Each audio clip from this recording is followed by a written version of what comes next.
Baik, Assalamualaikum warahmatullahi wabarakatuh. Ya, selamat siang teman-teman semuanya. Salam sejahtera untuk kita semuanya.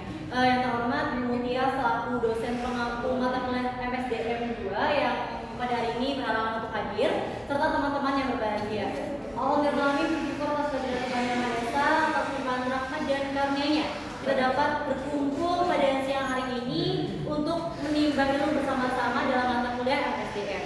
Sebelumnya aku ucapkan terima kasih kepada teman-teman dan Bu Mutia atas waktu yang telah diberikan kepada kami, sehingga kami kelompok 4 pada hari ini dapat mempresentasikan materi terkait transfer of writing. Tetapi sebelum itu ada nama kata saya, meskipun topik itu sudah basi ya teman-teman, kita akan tetap memperkenalkan diri agar kita dapat menilai teman-teman semuanya. Next. Ya baik, di sini ada anggota kelompok dari kelompok 4. Yang pertama ada saya sendiri, Hanifah Sofiana, dengan NIM C1B021008. Yang kedua ada Mbak Anissa Ramadhani dengan NIM C1B02100113. Yang ketiga Mas Lukman Mumtaz dengan NIM C1B021059.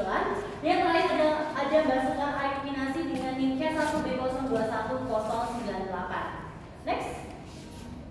Oke, pada hari ini kita akan belajar tentang apa sih? Jadi kan tadi sudah dijelaskan bahwa kita akan belajar tentang transfer of writing. Nah di sini ada beberapa pokok pembahasan di kelompok 4. Yang pertama ada pemodelan perilaku, yang kedua ada manajemen kesalahan, dan yang ketiga adalah lingkungan pelatihan yang realistis. Yang mana tiga hal ini adalah terkait desain pelatihan. Next. Oke, materi pertama akan disampaikan oleh rekan saya. Ya, jadi tadi kan desain pelatihan itu ada juga ya. Yang pertama itu ada pemodelan perilaku, yang kedua itu fokus untuk manajemen kesalahan, dan yang ketiga untuk lingkungan pelatihan yang realistis. Oke, untuk pemodelan perilaku nih, menurut Bandura ya tahun 1997 itu berdasarkan teori pembelajaran sosial Bandura, pendekatan ini itu mencakup penjelasan yang jelas tentang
tapi seperti situasi dalam lingkungan kerja tersebut atau dalam organisasi tersebut. Apakah lingkungan ini dapat memfasilitasi atau justru tidak mendukung dalam hasil dari peserta pelatihan tersebut. Nah kemudian jadi ketika peserta pelatihan merasakan iklim dalam organisasi tersebut adalah positif, maka peserta pelatihan ini cenderung dapat dapat menerapkan kompetisi mereka dalam lingkungan kerja secara baik. Nah tapi sebaliknya ketika mereka merasakan iklim dalam organisasi tersebut tidak enak, kemudian kayak ini tidak betah gitu, maka otomatis mereka itu akan sungkan atau cenderung tidak dapat menerapkan keterampilan maupun kompetensi mereka yang dipelajari ini secara baik seperti itu. Nah kemudian dalam hal ini Royler dan Goldstein 1993 ini mengklasifikasikan karakteristik ini menjadi dua kategori. Yang pertama isyarat dan konsekuensi. Yang kedua adalah konsekuensi situasional. Yang pertama isyarat situasional itu mencakup kayak hal-hal seperti tujuan dari manajer, kemudian dukungan rekan kerja, kemudian ketersediaan peralatan dan kesempatan untuk mempraktikkan keterampilan lebih. Maksudnya apa? Tadi kan perbedaannya itu kayak situasi dalam organisasi tersebut gitu ya. Jadi yang ketika situasinya awalnya positif, maka peserta dapat menerapkan keterampilan dengan baik, dan ketika iklim itu tidak baik gitu ya, tidak positif, maka mereka cenderung kayak kurang menerapkan keterampilan yang mereka pelajari dengan baik gitu ya. Nah kemudian untuk konsekuensi situasional itu seperti kayak hukum dan umpan balik, baik positif maupun negatif, yang mengikuti penerapan keterampilan yang terlatih. Nah yang kedua adalah mendukung. Nah mendukung ini maksudnya adalah dukungan. Jadi dalam suatu lingkungan kerja itu harus ada dukungan dari kita gitu, baik dukungan dari rekan kerja maupun dukungan dari supervisor gitu. Nah kemudian dukungan supervisor itu bentuknya apa sih gitu ya? Jadi dukungan supervisor itu bisa bentuknya adalah memberikan pelatihan, kemudian mereka terjun dalam pelatihan dan memberikan penghargaan atau kayak nasihat ketika mereka ini terdapat kesalahan-kesalahan gitu. Nah kemudian tetapi yang harus supervisor ingat adalah ketika mereka akan melakukan suatu pelatihan, mereka tuh harus memberitahu bahwa apa sih yang diinginkan oleh perusahaan gitu, apa sih tujuan dari perusahaan tersebut, dan output yang dihasilkan dari pelatihan itu apa. Jadi dukungan itu sangat berpengaruh dalam lingkungan kerja gitu. Nah kemudian dalam kesempatan untuk terampil. Nah lingkungan kerja di sini kan yang dimaksud adalah lingkungan kerja setelah pelatihan gitu. Jadi kesempatan untuk terampil atau tampil ini adalah terampil atau tampil gitu ya. Jadi itu sangat berpengaruh bagi peserta trainer gitu. Karena apa? Karena ketika kita sudah belajar di training atau pelatihan, tapi setelah kita selesai pelatihan kita tidak ada media atau wadah untuk melakukan suatu pelatihan atau menerapkan ilmu yang telah kita dapat, maka ya percuma gitu. Maka mereka tidak dapat mengembangkan kompetensi yang mereka miliki seperti itu. Jadi itulah mengapa kesempatan untuk terampil dan tampil itu adalah sangat penting gitu. Karena dengan adanya kesempatan untuk terampil atau wadah untuk mereka bisa terampil, maka mereka dapat mengembangkan apa yang telah mereka dapat dari pelatihan.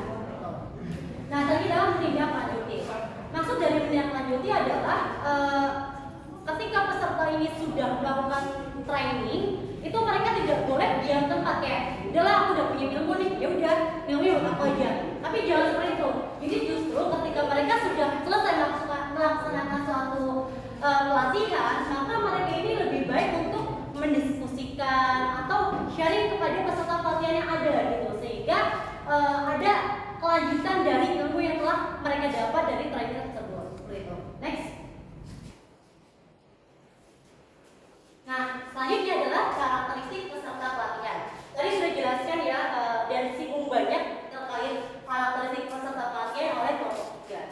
Nah, jadi yang pertama adalah kemampuan kognitif, yang kedua adalah self-efficacy, itu lah ya. Yang ketiga motivasi, dan yang keempat adalah manfaat yang disarankan.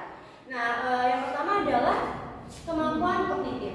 Kemampuan kognitif itu apa sih?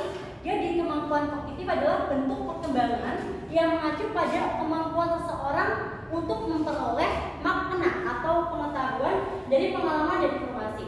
Jadi maksudnya itu apa? Kayak karakteristik peserta pelatih adalah karakteristik pesertanya gitu. Kan ada yang beda-beda ya, kayak misal orang belajar ada yang bisa dengan mendengarkan, ada yang harus dengan nulis dan sebagainya gitu kan. Nah ini sama, yang pertama adalah kemampuan kognitif. Kalau kemampuan kognitif itu kayak peserta ini sudah bisa menyerap apa yang dilatih itu dengan cara apa ya, yang mendengarkan atau mengumpulkan informasi gitu.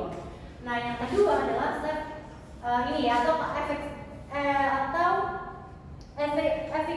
efikasi diri. Nah, efikasi diri kan tadi sudah dijelaskan sama kelompok 3 ya. Atau pada intinya itu efikasi diri itu adalah suatu keyakinan atau kepercayaan diri suatu peserta. Jadi ketika mereka peserta memiliki efikasi diri yang kuat, maka mereka akan lebih cenderung percaya diri dalam melaksanakan atau hasil dari pelatihan. Jadi dia gini, ketika peserta memiliki efikasi diri yang kuat atau percaya diri yang kuat, maka tuh mereka kayak aku yakini dapat menerapkan apa yang aku dapat setelah pelatihan dengan baik ke tempat kerja gitu.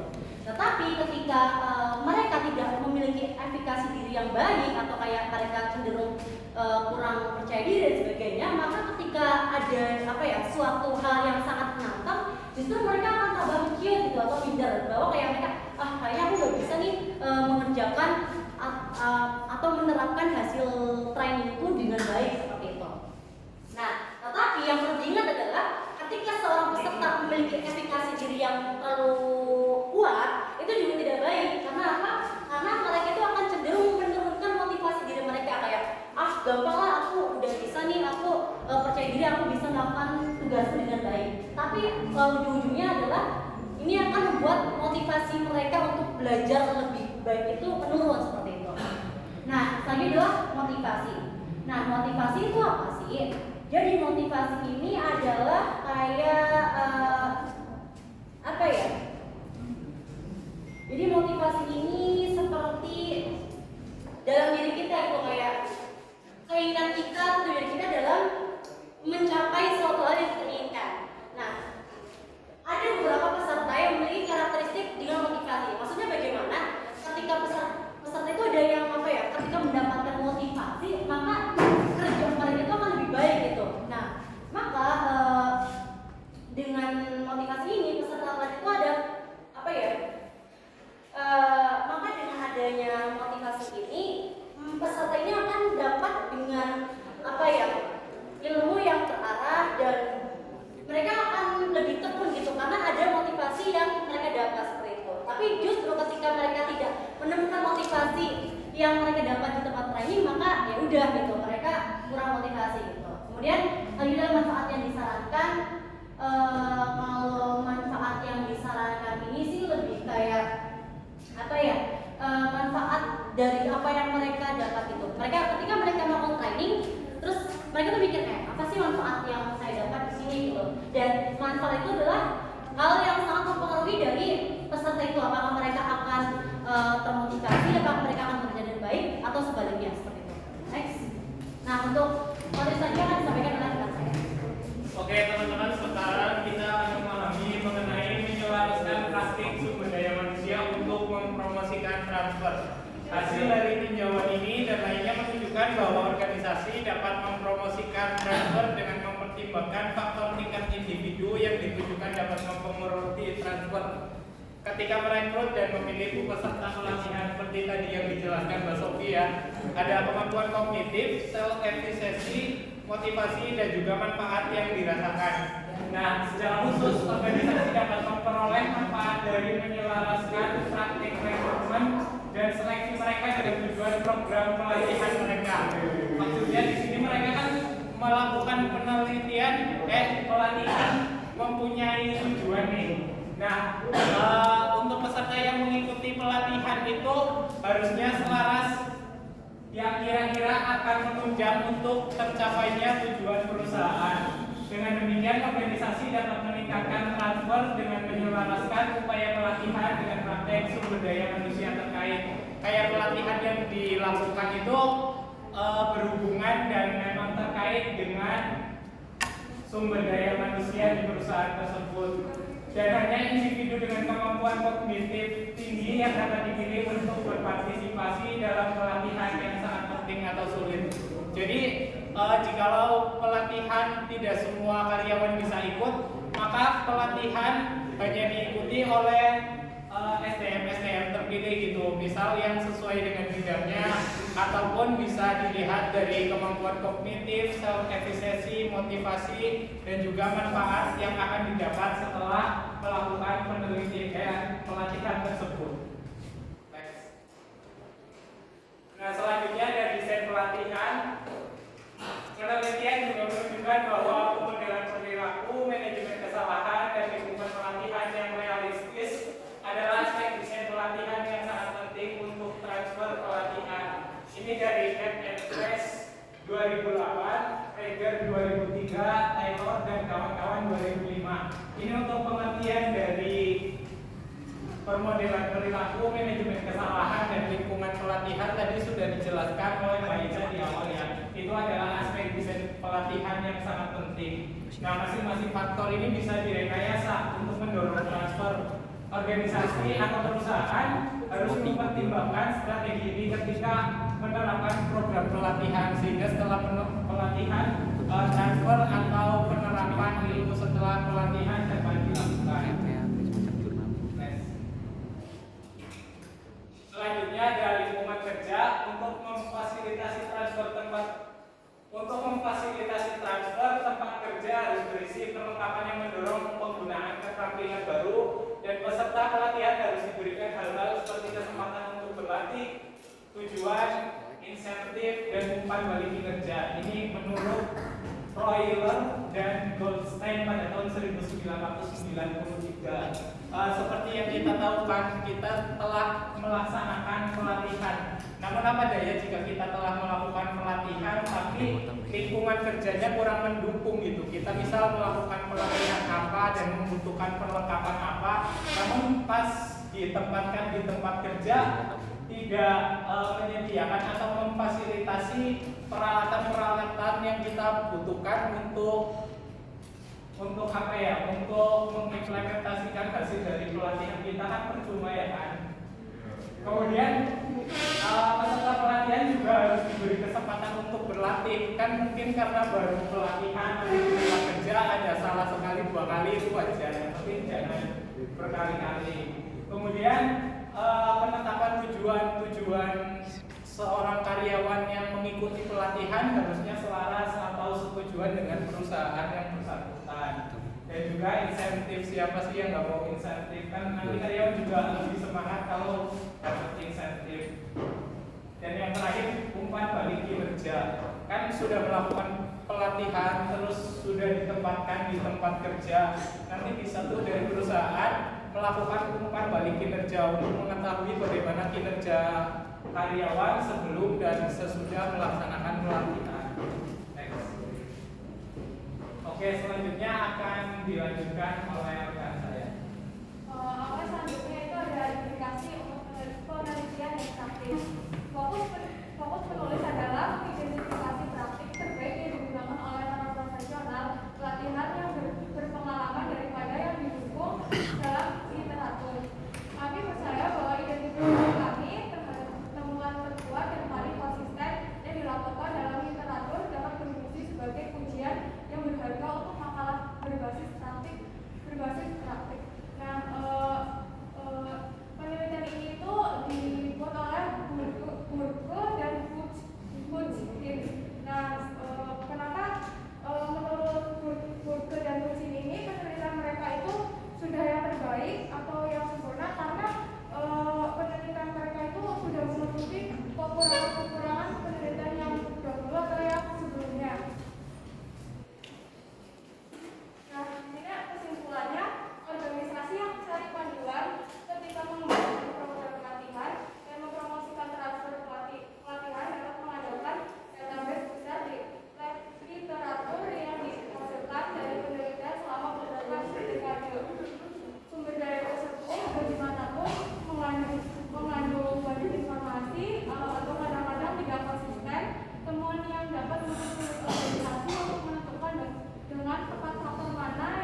kasih. Baik, selanjutnya kami akan membuka sisa yang jawab. Berapa ya? Tadi? 2. Jadi kami akan memilih 2 pertanyaan tercepat.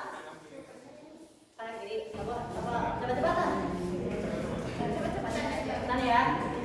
Turun dulu. Kami akan membuka 2 pertanyaan buat teman-teman. Silakan yang bertanya. Bisa. Nanti ada satu yang menambahkan gitu ya. 1 pertanyaan, 1 menambahkan gitu. Turun dulu. 1, 2. Belum. Terus kita main di bawah dulu. 2, 3. Silakan teman-teman.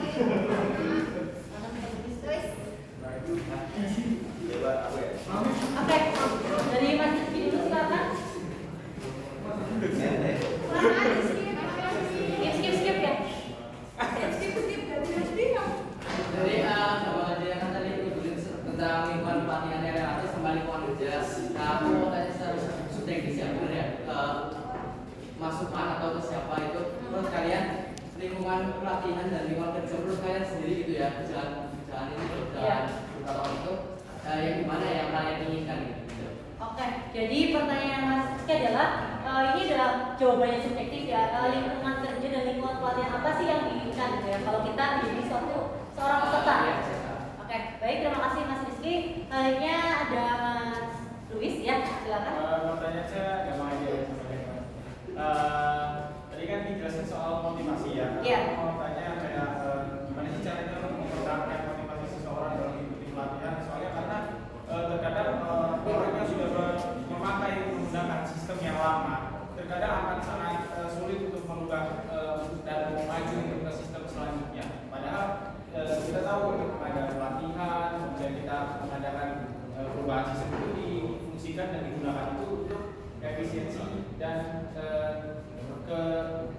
kelancaran dari perusahaan itu sendiri. Nah, kira-kira gimana sih dalam kelompok kalian gimana cara mempertahankan serta menumbuhkan motivasi untuk belajar mengenai sistem baru seperti itu.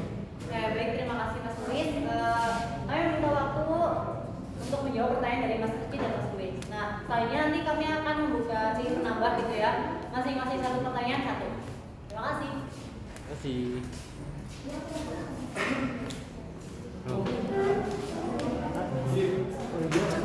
Satu. Ini bawa Luis. 0 berapa ini? Rizky dulu berapa? 03. Ki. Mas, ini sama Rizky ini soalnya. Tim soal tuh. Rizky berapa? 3. Masuk 3 ya.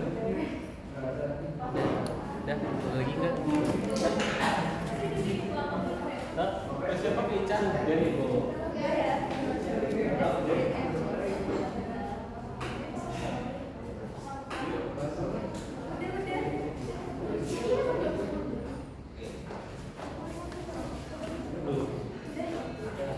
Apa ya?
Jadi di sini saya akan jawab pertanyaan dari Rizky Awaludin Amani dengan NIM 003 ya. Menurut kalian bagaimana sih lingkungan kerja dan lingkungan pelatihan yang kalian inginkan secara pribadi?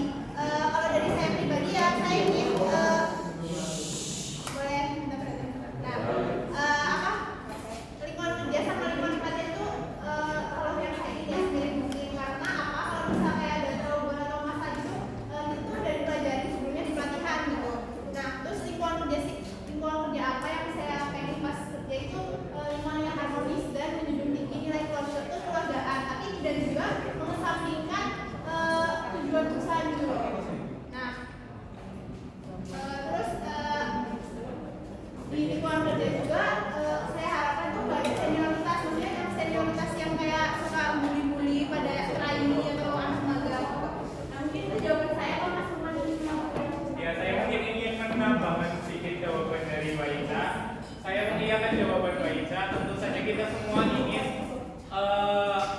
lingkungan saat training dan juga lingkungan pekerjaan kita yang sebenarnya itu sama atau serupa lah paling nggak, supaya apa yang kita pelajari saat training itu bisa kita terapkan di lingkungan pekerjaan yang sesungguhnya.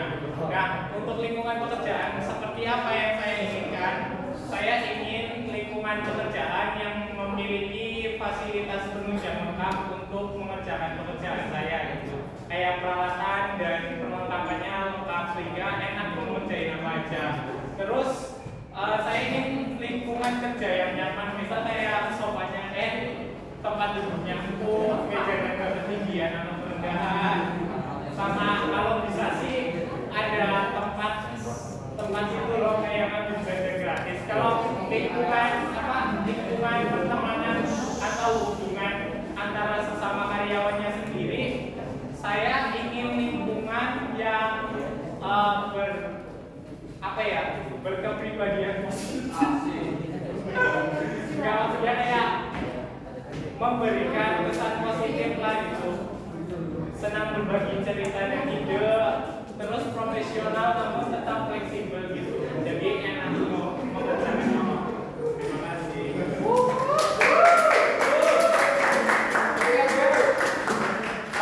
Teman-teman barangkali ada yang mau menambahkan, satu orang saja.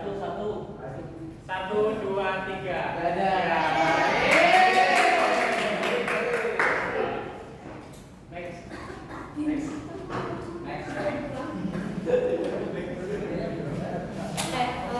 Jadi selanjutnya saya punya pertanyaan dari Mas Sobis.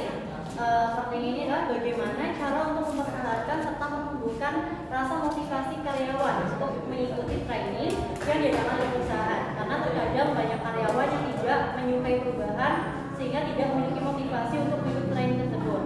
Nah, yang pertama kita bisa melakukan seperti FGD atau apa yang ini itu kita bisa menyampaikan kepada calon peserta training bahwa kalian masuk perusahaan itu untuk apa sih gitu, apa sih tujuan kalian masuk ke perusahaan ini gitu.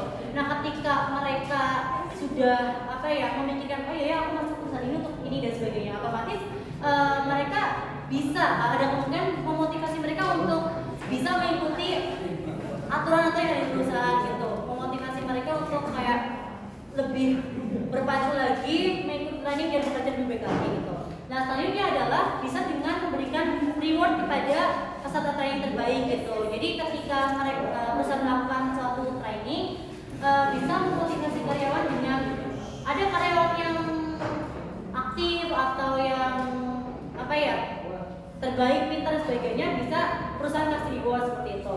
Nah selanjutnya adalah kita juga bisa membangun suasana pelatihan yang baik gitu dan memberikan kepercayaan kepada mereka bahwa adanya suatu pelatihan ini, adanya suatu perubahan sistem perusahaan itu adalah yang terbaik untuk kita semua gitu, sehingga kita dapat meyakinkan kepada peserta bahwa apa yang kita lakukan tidak sia-sia gitu. Itu sih. Ada yang menambahkan?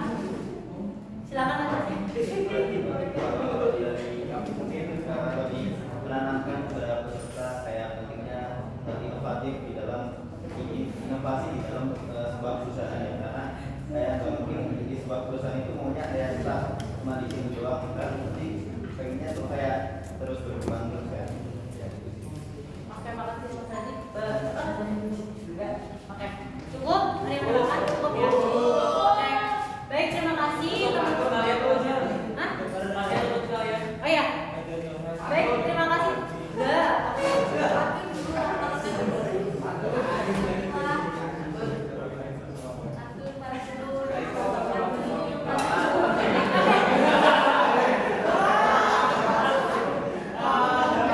Oke, baik teman-teman, terima kasih atas perhatian semuanya. Itu dia sih tanya jawab kita pada hari ini, dan itu dia presentasi dari kelompok 4. Terima kasih kepada teman-teman yang sudah berpartisipasi di presentasi kami. Mohon maaf apabila terdapat banyak kesalahan, karena hari ini sudah malas, saya tidak akan pantun ya teman-teman. Pengen cepet-cepet kan? Baik, terima kasih. Mohon maaf apabila banyak kesalahan. Mas? Oke,